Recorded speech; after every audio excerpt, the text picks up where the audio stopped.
Neighbors got a chance to hear about legislation proposed by State Representative Eric Allen to regulate the use and monitoring of ethylene oxide. So his goal is to clear the air of this cancer-causing toxin used to sterilize medical equipment.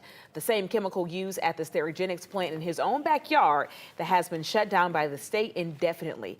11 Alive's Elwin Lopez was at tonight's listening session.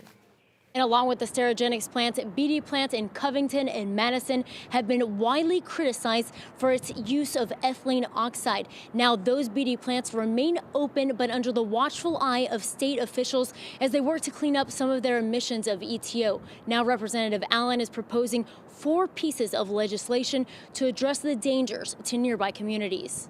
The proposed legislation will look to address permitting, testing, and monitoring of ethylene oxide use in Georgia. Representative Allen wants to require testing and 24-hour monitoring of the cancer-causing emissions at the stack of these facilities. This is really the most important to me because right now all of the reporting that we get is self-reporting or process reporting.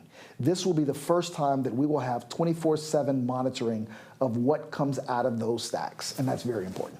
Allen is also pushing legislation that would limit how close these plants can be to homes, schools, and daycare centers.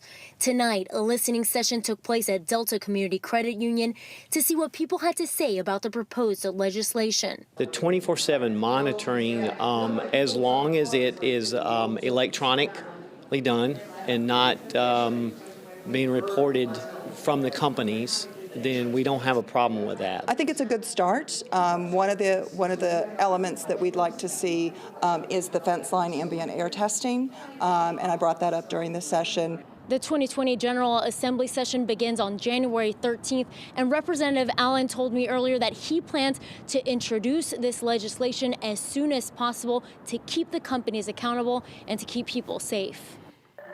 The state has come down on the Sterigenics and BD plants for their emissions of the cancer-causing chemical. So let's give you a little background information here. Let's take it back. As we said, Sterigenics has been closed indefinitely until its emissions process has been updated. The BD plant in Covington reopened after the state shut them down for about a week as part of a court-enforced agreement.